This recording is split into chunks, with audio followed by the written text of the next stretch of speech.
John 2, the wedding at Cana. On the third day, there was a wedding at Cana in Galilee, and the mother of Jesus was there. Jesus was also invited to the wedding with his disciples. When the wine ran out, the mother of Jesus said to him, "They have no wine."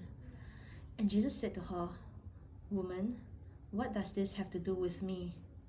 My hour has not yet come." His mother said to the servants, "Do whatever he tells you."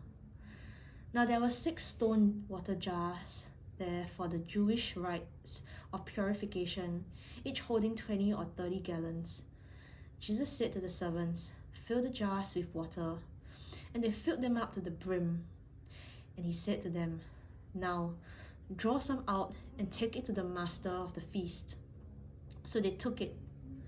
When the master of the feast tasted the water, now become wine, and did not know where it came from, though the servant who had drawn the water knew, the master of the feast caught the bridegroom and said to him, "Everyone serves the good wine first, and when people have drunk freely, then the poor wine. But you have kept the good wine until now." This, the first of his signs, Jesus did at Cana in Galilee, and manifested his glory. And his disciples believed in him. After this, he went down to Capernaum with his mother and his brothers and his disciples, and they stayed there for a few days. Jesus cleanses the temple. The Passover of the Jews was at hand, and Jesus went up to Jerusalem. In the temple, he found those who were selling oxen and sheep and pigeons, and the money changers sitting there.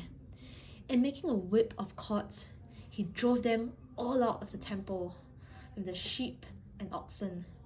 And he poured out the coins of the money changer and overturned their tables. And he told those who sold pigeons, "Take these things away. Do not make my Father's house a house of trade." His disciples remembered that it was written, "Zeal for your house will consume me." So the Jews said to him, "What sign do you show us for doing these things?" Jesus answered them, "Destroy this temple, and in 3 days I will raise it up."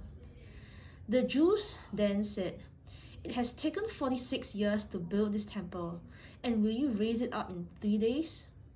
But Jesus was speaking about the temple of his body.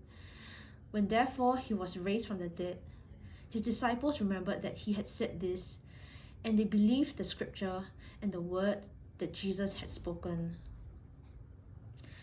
Jesus knows what is in man. Now when Jesus was in Jerusalem at the Passover feast, many believed in his name when they saw signs that he was doing. But Jesus on his part did not entrust himself to them, because he knew all people and needed no one to bear witness about men, for he himself knew what was in men.